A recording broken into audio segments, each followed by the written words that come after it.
দেখ competency based কোয়েশ্চেনের PDF এর সেকেন্ড যে কোয়েশ্চেনটা আছে সেটা দেখ, what values do you learn from grandmother's character.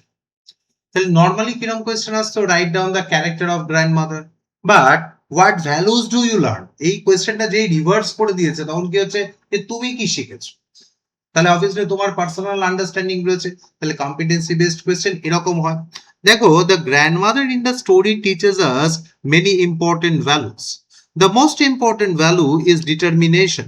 এবার দেখবে এখানে আমরা পয়েন্ট ওয়াইজ কি করবো, ডিটারমিনেশন, হার্ড ওয়ার্ক, ফোকাস, এই জিনিসগুলোর উপর ফোকাস করবো।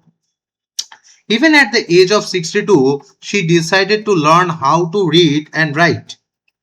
This shows that age is not a barrier if you truly want to learn something. তাহলে obviously first কোনটা, ডিটারমিনেশন, মানে ডিটারমিনেশন থেকে আমরা কি দেখলাম, age is just a number, it is not a barrier if you want to learn anything.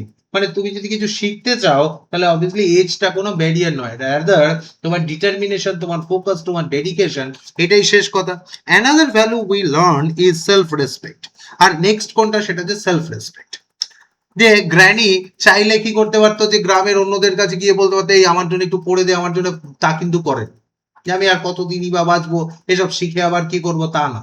সে কি করেছে, তার সেলফ রেসপেক্ট আছে। তো ওই কারণে দেখ, the grandmother fail very unhappy because she was dependent on others for reading. She went to become independent and which shows her strong sense of dignity. She did not want to depend on others for simple tasks. And we also learn the value of hard work. আর obviously dependency যখন তার মানে when granny want to be independent, তারপরে দেখো independent বললেই তো আর হয়ে যাবে না, এটা তো মানে মানিটারি কোনো প্রবলেম নয় যে মানি আর্ন করলে, ইনকাম করলাম, হয়ে গেল। মানে পড়াশোনা শিখতে গেলে একটা টাইম দিতে হবে। তাহলে অবভিয়াসলি তারপরে যে জিনিসটা আসে সেটা কি, we also learn the value of hard work.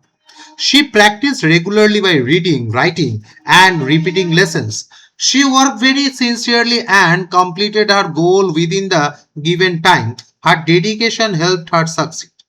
Respect for teachers and is another important value. আর obviously দেখ হার্ড ওয়ার্ক মানে এটা হচ্ছে গ্র্যানির ক্যারেক্টারে একটা মানে কি বলবো এক্সক্লুসিভিটি, যে গ্র্যানির মতো হার্ড ওয়ার্কিং আর অবভিয়াসলি ডিটারমিনেটিভ পার্সন খুব কম থাকে। রাদার গ্র্যানি থেকে আরো একটা জিনিস শেখার আছে যেটা সব থেকে ইম্পর্টেন্ট, সেটা কি, যে পেইং রেসপেক্ট। মানে লাইফে তুমি যদি কাউকে রেসপেক্ট কারোর থেকে চাও, মানে আমি তোমাকে এই জিনিসটা শেখাতে চাই যে লাইফে তুমি যদি কারোর থেকে কোনো রেসপেক্ট চাও তাহলে সবার আগে তোমাকে রেসপেক্ট দিতে জানতে হবে। তুমি যদি কাউকে রেসপেক্ট না দাও তাহলে তুমি কারোর থেকে রেসপেক্ট পাবে না, বুঝতে পারছো?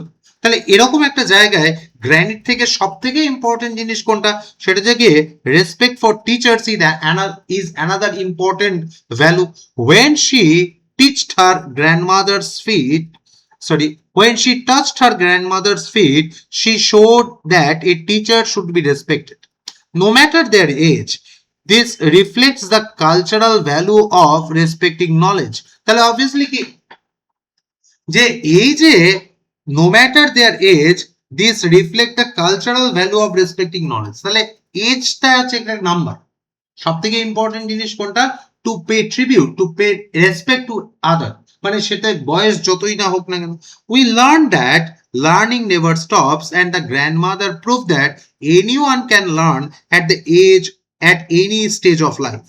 Her story inspired us to stay motivated and never give up, and these values make her a strong and inspiring character. আর obviously এই যে আমাদের গ্র্যানি রয়েছে, গ্র্যানি আমাদেরকে কি দেখায়, সেটা হচ্ছে কি তার এজে নেভার গিভ আপ, কখনো হাল ছাড়া উচিত নয়। রাদার কি, আমরা যদি ট্রাই করি, আমরা যদি ফোকাস করি, আমাদের যদি একটা স্ট্রং উইল পাওয়ার থাকে, একটা যদি ডিটারমিনেশন থাকে, তাহলে অবভিয়াসলি আমরা আমাদের লাইফে যা হতে চাই, যা করতে চাই, অবশ্যই আমরা করতে পারবো। ঠিক আছে, মন দিয়ে একবার দেখ, কোয়েশ্চেনটা যদি কোথাও বুঝতে অসুবিধা হয় না জিজ্ঞেস করে, আমি বলছি।